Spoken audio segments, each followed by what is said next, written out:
At 16, something happened to me that I still can't fully explain, but it changed my entire life. It was what we would call a spiritual download, but it was beyond that. Something, the universe, life, whatever you want to call it, dare I say God, communicated with me. It wasn't a voice, it was a sudden knowing. It was like being hooked up to the cosmic internet. I don't know what it was. It was like I was receiving information from something beyond myself. This was basically a one-time thing, and it still blows my mind 30 years later. I had experimented with psychedelics before this, and I understood the effects of this drug. Whatever happened to me this one particular day was not from psychedelics. I tapped into something else I could not explain. Like I was receiving information. It was not from me. My mind was not making this stuff up. I had gone into this experience before the drug started, wondering about life, questioning humanity. I was still in high school, and something about life just seemed off. I was looking around, and people just seemed like sheeple. They just accepted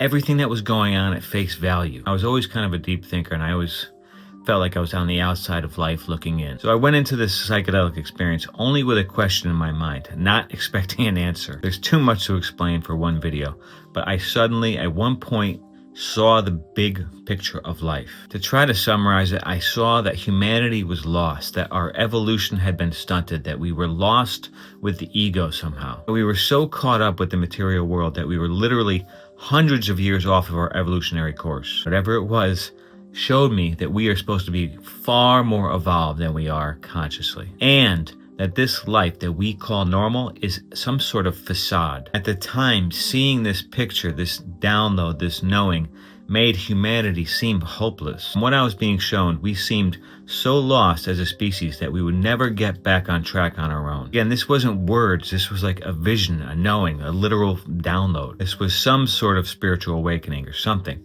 And I was not a spiritual person. I still don't even like the word spiritual because it sounds too much like hippies and fairies and fantasy. I have nothing to gain from telling you this other than to get it off my chest. Whatever was so-called communicating with me was undeniable, unquestionable. It was like authority. Yeah, psychedelics can make you hallucinate, but this was something else. This was grounded. I was lucid. This was like the doors of perception. I didn't ask for this experience, and I didn't even talk about it until my 40s. It's still hard to describe what actually happened. This was 30 years ago, but something beyond me communicated with me. Just like Wi-Fi communicates with your phone, it was just like that. It also showed me that humans had untapped potential, like psychic ability, and I know how that sounds. Whatever this realization was, like you could not question it. There was no denying it. It was real. I'm not saying this was God, but it was something like that. I don't believe in some man in the sky, but I do believe in something. In fact, after this experience, I didn't believe. I knew there was something that we call God, the universe, whatever. After this one first part, we're seeing that humanity was lost. I was like, what the fuck do we do now? Words cannot explain how intense and real this was. Again, I just saw that humanity was like hopelessly lost with the ego, with the material world. And honestly, it didn't show me that there was hope. It didn't show me a fix. And that part was scary. It was like humanity was awake but sleeping at the same time. Basically, people are just living out their lives, unaware of a greater truth that is about all of us. And that's one of the weird things, that this was not about me. This was about all of us. I was curious why human life, our existence seemed off, and it showed me. So I'm sitting there blown away. The next natural question in my mind was, what do we do now? What's the answer to life? Again, this wasn't a conversation, and I wasn't expecting an answer, but I got an answer, and I couldn't understand it until my 40s. It's still hard to put into words what the answer to life was, or not the answer to life like in a Hitchhiker's Guide, but what do we do with our lives? And the answer was something like, just let it be. Just be happy. Do what feels good. That's it. The answer was so simple that it doesn't make sense. Again, this answer was coming to me. It wasn't coming from me. I had a friend with me, and I was like, dude, I just got the answer to life. But whenever I tried to explain it, it didn't make sense. I couldn't really put it into words. And it was like I said, it was too simple. What it was basically saying is follow your bliss. Do what makes you happy, and everything will work out. It was the most peaceful, loving, unwavering sensation. There was no doubt in whatever this answer was. But I was a teenager. I was like 16. I loved heavy metal.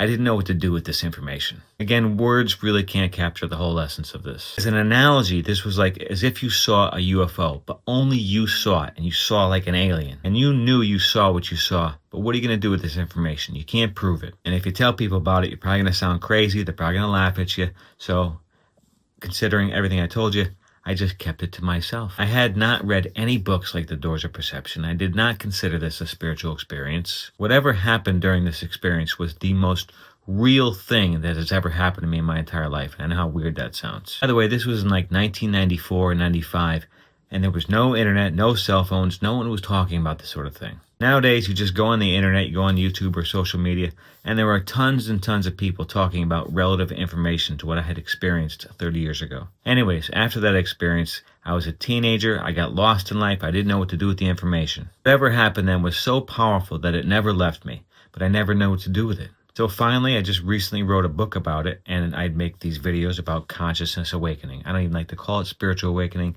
consciousness awakening. It's hard to explain, but we humans are sleeping on our potential, and we are somewhat lost. A lot of us are awake with our eyes closed. There are so many people, millions and millions of people, living full lives, but consciously, spiritually asleep.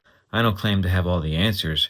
I don't claim to be anything special, but I do know that we need to wake up, and I know that meditation is a big part of this. I meditation because it's the only way you can unplug from this facade. I don't care how brilliant you are.